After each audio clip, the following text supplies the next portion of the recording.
wabarakatuh. Nama saya Kanza Fadila, NIM 2236023.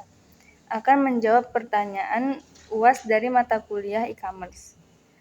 Pertanyaan yang pertama yaitu, apa tantangan utama yang dihadapi dalam menjaga keamanan dan privasi di era digital yang terus berkembang? Strategi apa yang dapat diterapkan oleh perusahaan e-commerce untuk menghadapi tantangan tersebut dan memastikan keamanan data pelanggan tetap terjaga? Jawabannya, di era digital yang terus berkembang, menjaga keamanan dan privasi data pelanggan merupakan tantangan terbesar bagi perusahaan e-commerce. Berikut adalah beberapa tantangan utama dan strategi yang dapat ditetapkan untuk mengatasinya.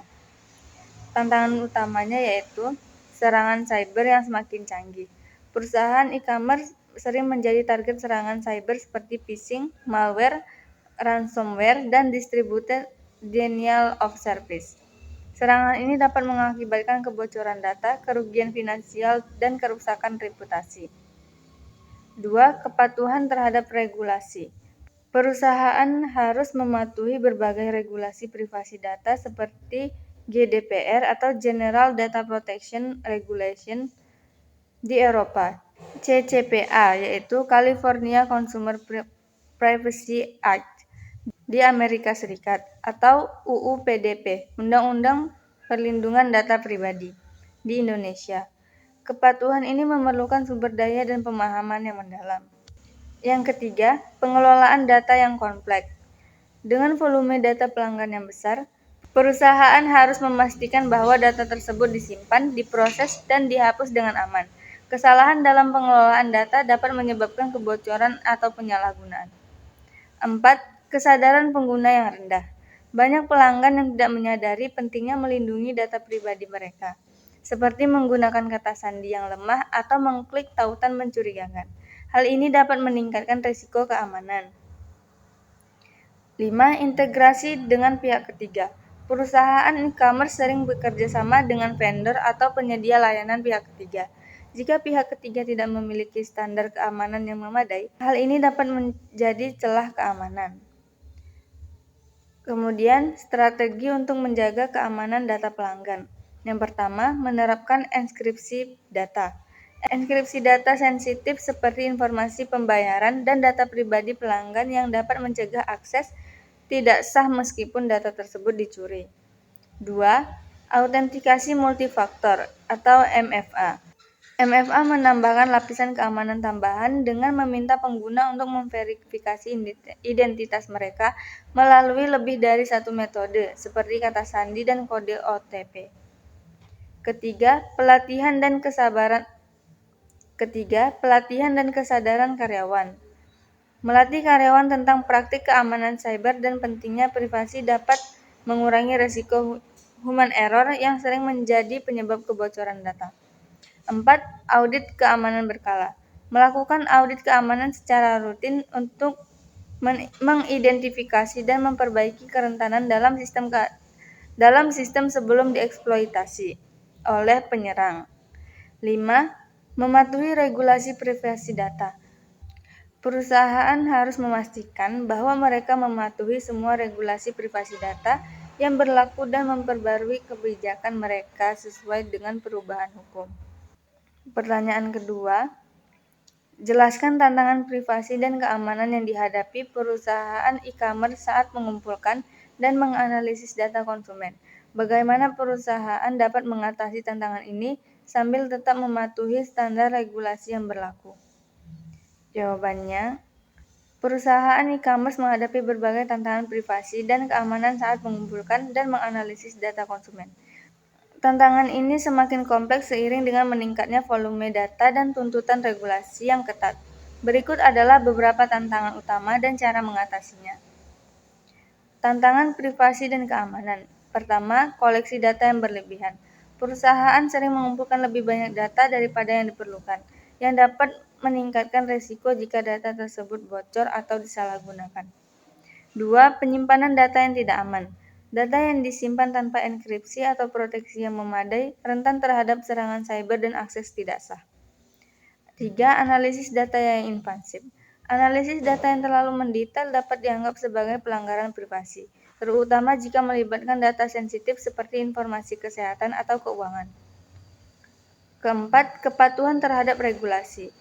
Peraturan seperti GDPR, CCPA, atau UU PDP mengharuskan perusahaan untuk mematuhi standar privasi yang ketat, termasuk mendapatkan persetujuan eksplisit dari konsumen dan memastikan data diproses secara transparan. Yang kelima, risiko dari pihak ketiga. Banyak perusahaan e-commerce bergantung pada vendor atau penyedia layanan pihak ketiga untuk pengolahan data. Jika pihak ketiga tidak mematuhi standar keamanan, hal ini dapat menjadi celah keamanan. Strategi mengatasi tantangan. Yang pertama, minimalisasi data. Hanya mengumpulkan data yang benar-benar diperlukan untuk tujuan bisnis. Ini mengurangi risiko jika terjadi kebocoran data dan membantu mematuhi prinsip data minimization dalam regulasi seperti GDPR. 2. Enkripsi dan proteksi data. Mengenkripsi data baik dalam penyimpanan maupun selama transmisi. 3. Transparansi dan persetujuan. Memberikan informasi yang jelas kepada konsumen tentang bagaimana data mereka akan digunakan dan mendapatkan persetujuan eksplisit sebelum mengumpulkan data. 4. Kepatuhan regulasi. Memastikan bahwa semua pengumpulan, penyimpanan, dan analisis data memenuhi regulasi yang berlaku.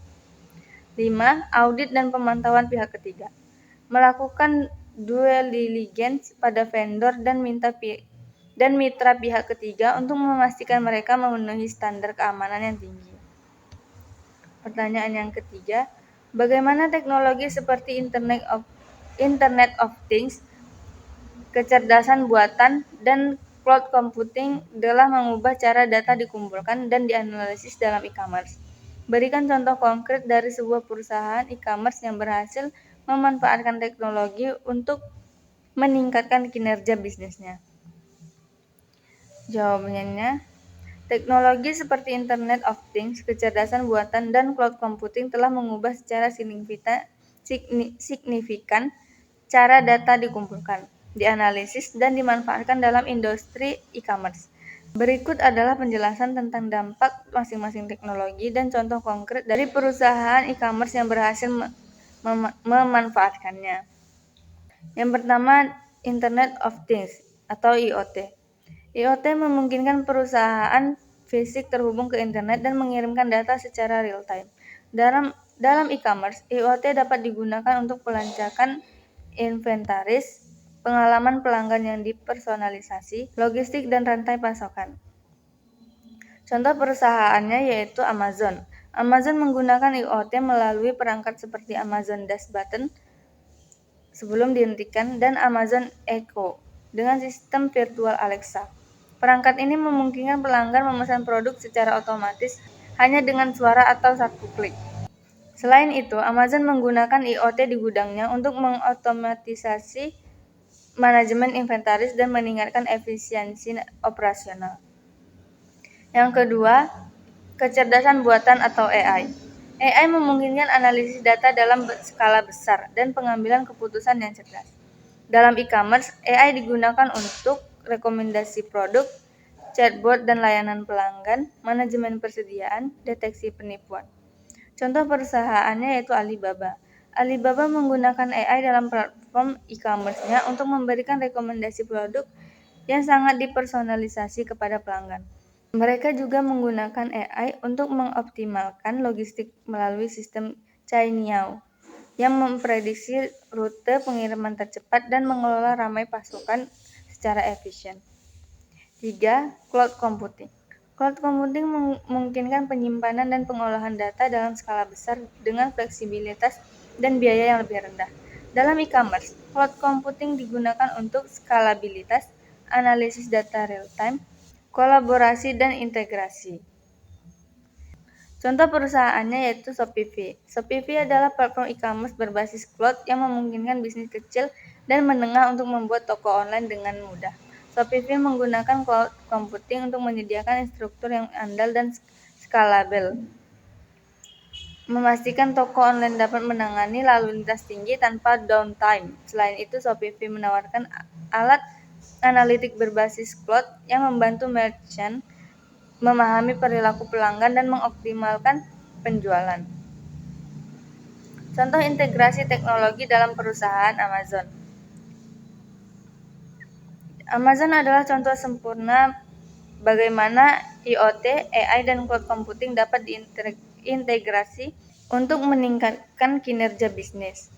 Pertama ada IoT. Amazon menggunakan IoT di gudangnya dengan robot Kiva yang mengotomatisasi pengambilan dan pengiriman barang, serta perangkat Echo untuk mengumpulkan data pelanggan.